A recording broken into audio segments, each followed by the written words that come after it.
Hi, welcome to Bible study. And we're looking in the book of Joshua, Joshua chapter 5. And so, thanks for joining me. I really enjoy your participation with me. And so let's jump right in. Joshua chapter 5. So it was when all the kings of the Amorites who were on the west side of the Jordan, and all the kings of the Canaanites who were by the sea, heard that the Lord had dried up the waters of the Jordan from before the children of Israel until we'd crossed over, that their hearts melted, and there was no spirit in them any longer because of the children of Israel. At that time, the Lord said to Joshua, "Make flint knives for yourself and circumcise the sons of Israel again the second time."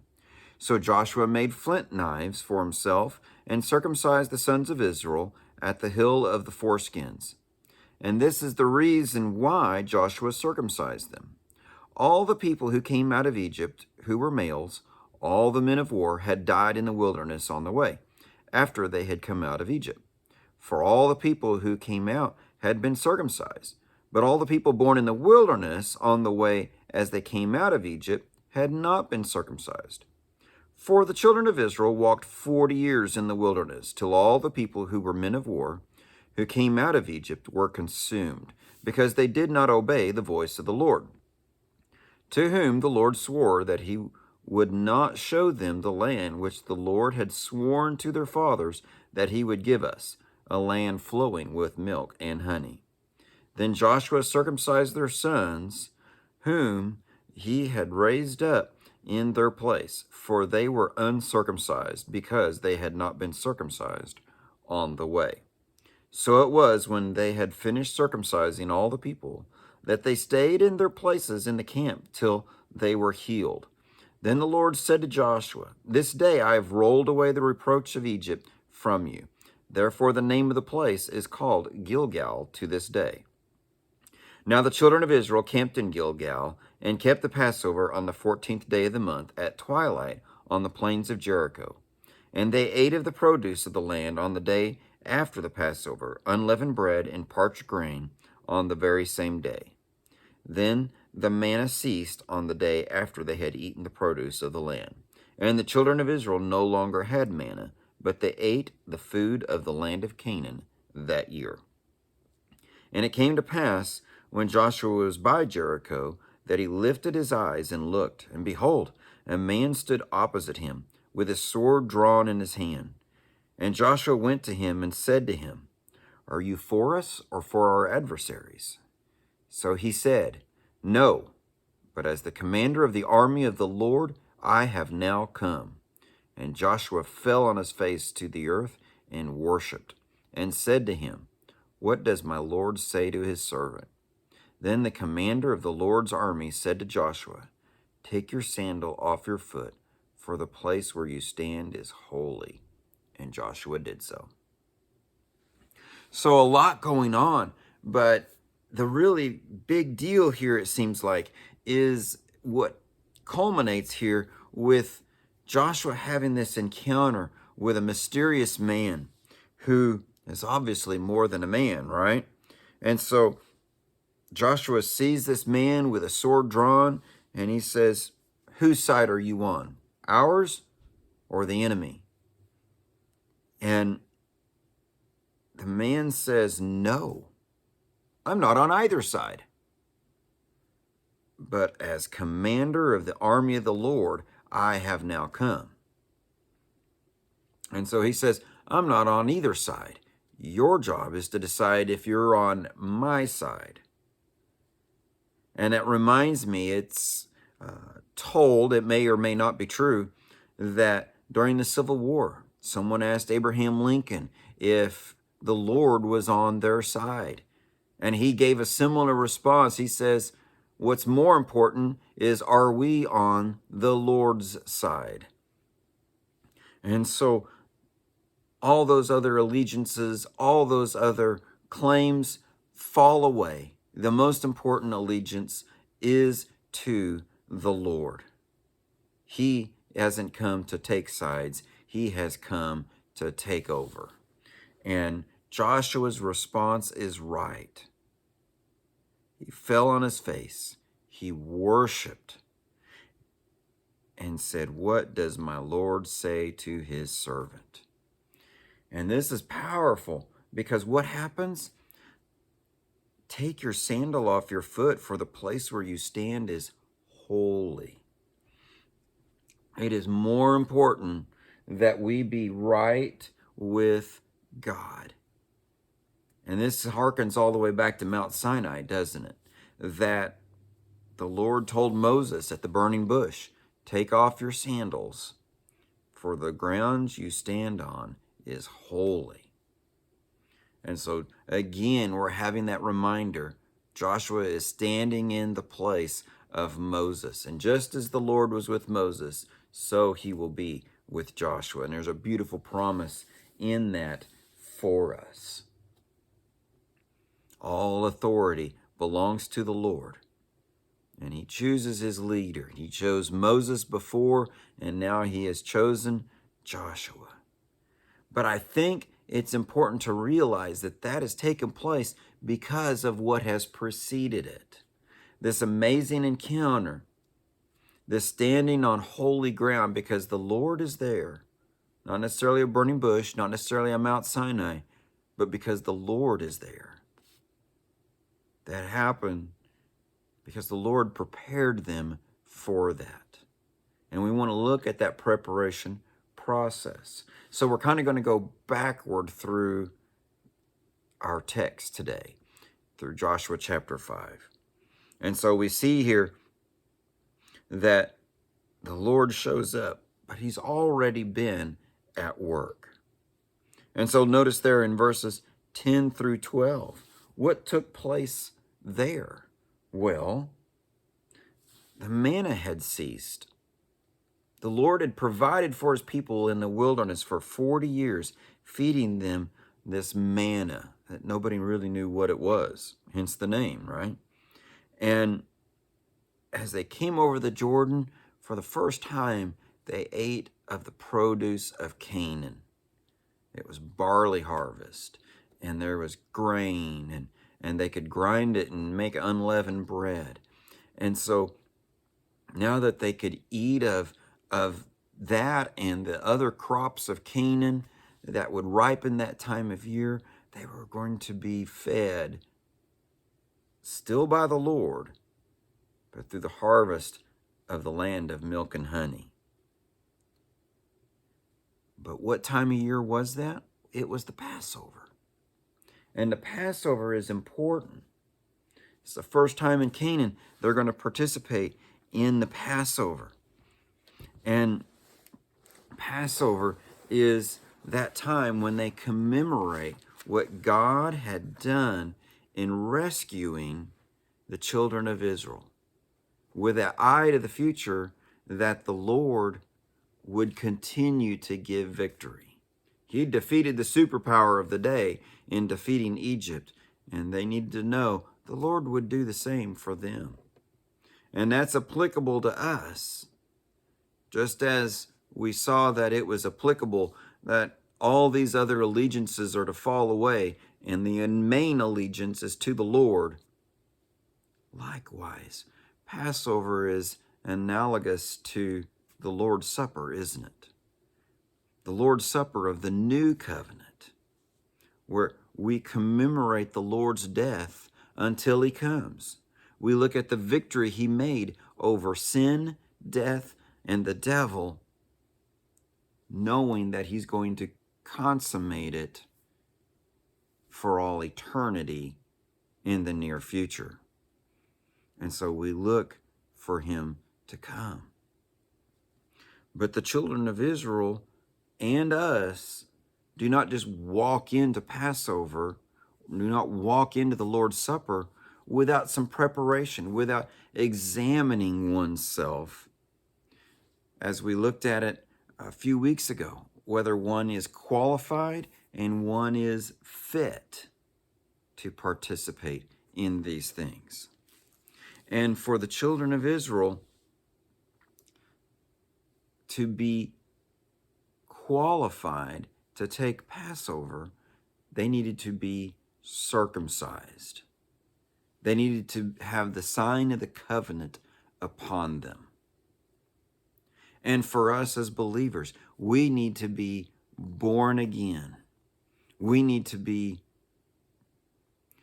qualified. We need to be born again to be saved. And one could argue to have the mark of the covenant upon us, baptism, that first step of obedience of having been saved. And so this is our time to be qualified. Because the children of Israel need to be qualified. But that's to be qualified. But what about this being fit? Well, that's because the physical symbols are supposed to point to a spiritual reality. And the spiritual reality is that we need to be, well, there's something in the way that the Lord says this. In verse 2 of chapter 5, at that time the Lord said to Joshua, make flint knives for yourself and circumcise the sons of Israel again the second time. Now, there's two things going on here, and one is what gets explained to us. The children of Israel hadn't been circumcised. The ones that were in Egypt had been, but they refused to go into the promised land, didn't they? And so they all died in the wilderness, except for two individuals, Joshua and Caleb. But all the others over the age of 20 would die in the wilderness because of their disobedience. They would not obey the voice of the Lord. And among their steps of disobedience, one of which was they did not circumcise their children in the wilderness. For whatever reasons, maybe it didn't seem expedient, maybe they didn't think their kids were going to survive, maybe they didn't think the covenant was worth anything. I don't know, but they didn't circumcise their children in their sons in the wilderness. And so now that God had brought them into the promised land, for them to be recipients of the blessings of the covenant any further, they needed to be in the covenant. And so they would have to be circumcised. These men would have to be circumcised, which is a painful process, no doubt. But there's something, I think, going on here as he says, circumcise the sons of Israel again the second time. Because it makes it sound like they'd already been circumcised and they needed another circumcision. And the reality is that they do. Just the same as we need a little more. We need to be saved. We need a new heart. And that's how Moses described the new heart. In Deuteronomy, twice he makes an interesting statement. First in Deuteronomy 10, verse 16. If you look at the context here, where he has given them the commands, and he says, therefore circumcise the foreskin of your heart and be stiff-necked no longer. For the Lord your God is God of gods and Lord of lords, the great God, mighty and awesome, who shows no partiality nor takes a bribe. But in this, Moses is connecting that our hearts need changed. Our hearts need changed. And he tells them you need to have the foreskin, this covering taken off your heart so that you're not so stubborn and stiff-necked any longer. So that you'll love the Lord and that you'll do what is right for others. And he finishes Deuteronomy in a similar vein when he tells the children of Israel, you're going to depart from the Lord, but one day you will return. And he says, and this is what will happen. And the Lord your God will circumcise your heart and the heart of your descendants to love the Lord your God with all your heart and with all your soul, that you may live. He says it's going to be the work of the Lord that your heart gets circumcised. That you will have a new heart, as Jeremiah puts it.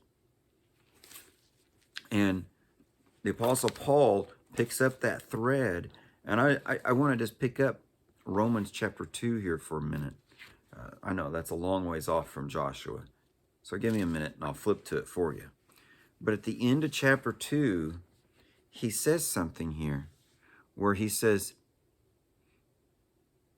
in verse 28 and 29 of Romans 2, "For he is not a Jew as one outwardly, nor is circumcision that which is outward in the flesh, but he is a Jew who is one inwardly, and circumcision is that of the heart, in the spirit, not in the letter, whose praise is not from men, but from God."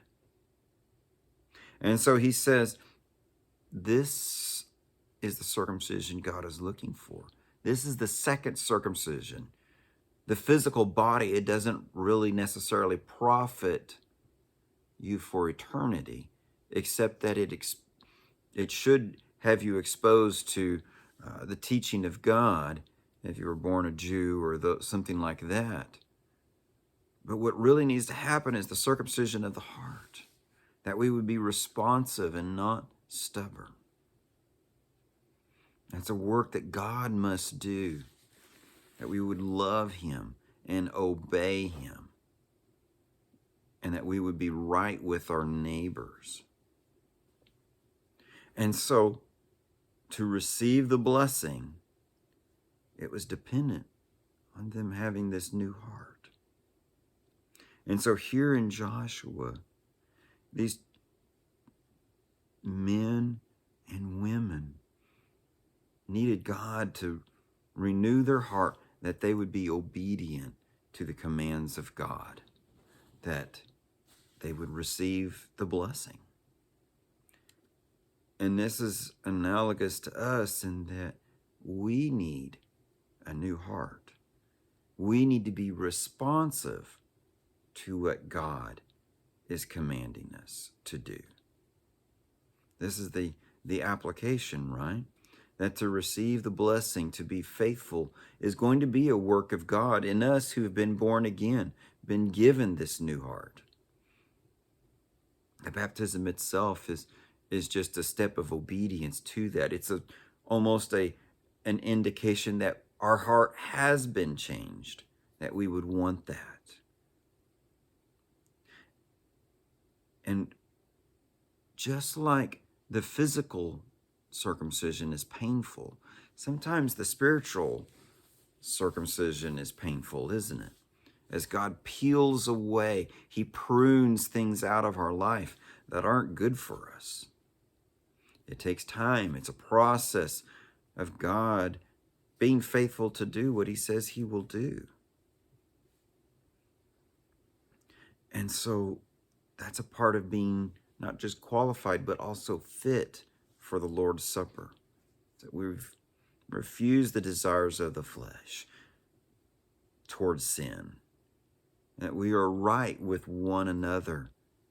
That we love the Lord our God, and that we love our neighbor as ourselves. And gotten rid of bitterness and cynicism and pushing that away in order to consider others and their needs. And so, where are we in that process? I can't do it for you. You have to examine yourself, just as we would do during the Lord's Supper.